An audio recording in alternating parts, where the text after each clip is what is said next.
In ancient times, the history of a tribe was preserved by the telling of stories. Tonight you're going to hear the stories of Minnesota's transgender tribe. You're going to hear from men who became women, women who became men, and some people who just became themselves.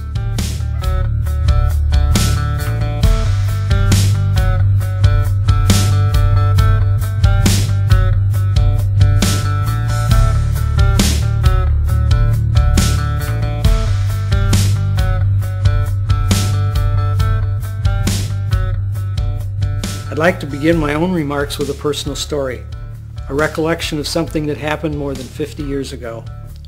I'm remembering a lovely, early Minnesota winter evening. The temperatures were in the upper 20s and the wind was calm as I got off the bus and walked the short block from the bus stop to my house on Maywood Avenue in St. Paul, Minnesota. It was December 1st, 1952, and I was 10 years old. As I was going inside the house, I bent down and picked up the St. Paul Dispatch newspaper that was lying on the doorstep. Once inside, I set the newspaper on a table and began to hang up my coat. Sometimes our eyes play tricks on us, and we think we see something that we didn't see. That happened that night. I thought I saw a headline that I knew couldn't possibly be true. I took the newspaper with me and went into the kitchen where my mother and sisters were preparing supper. I looked again at the newspaper and realized that my eyes hadn't played any tricks on me. There in the lower right-hand corner of the front page of the newspaper was the headline that said, "A man had become a woman. George Jorgensen had become Christine Jorgensen." Now in those days I couldn't talk about anything like that with anyone.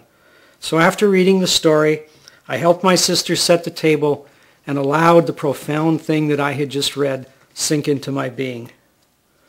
Someone had just made the dream of my life the reality of theirs, and in some very profound way, I was no longer alone in the world. 31 years later, in 1983, my own story would play on the front page of newspapers around the nation. And once again, the nation and the world was told that a man had become a woman. In my case, a former city councilman had become a former city councilwoman.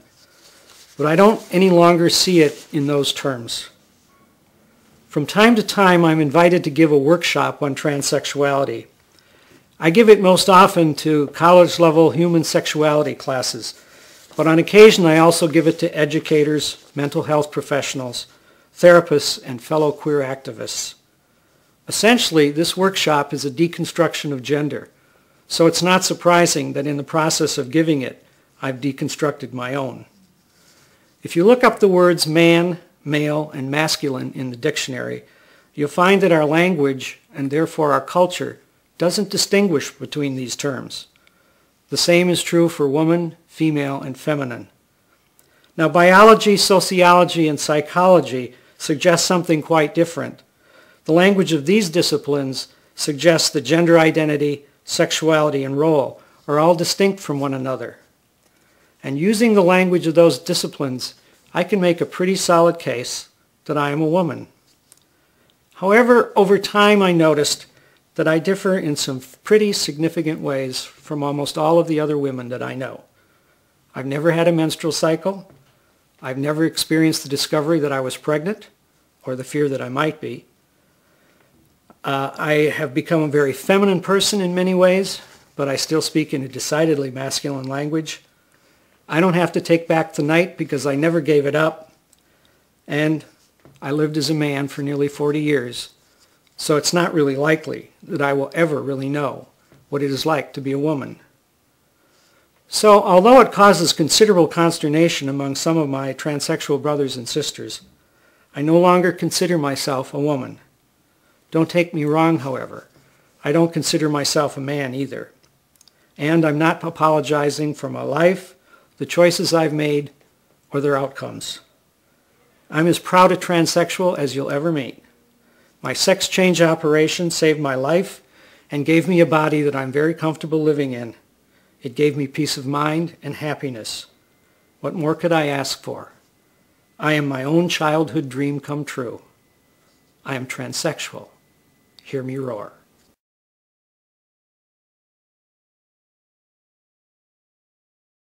My transgender story, first of all, I'm amazed that anybody wants to hear it, because I remember growing up transgender thinking I was the only person and just feeling terrible, terrible shame. And I was certain when I was young that nobody would ever want to hear my story. So I'm pretty overwhelmed that people are willing to listen. I think that's pretty cool.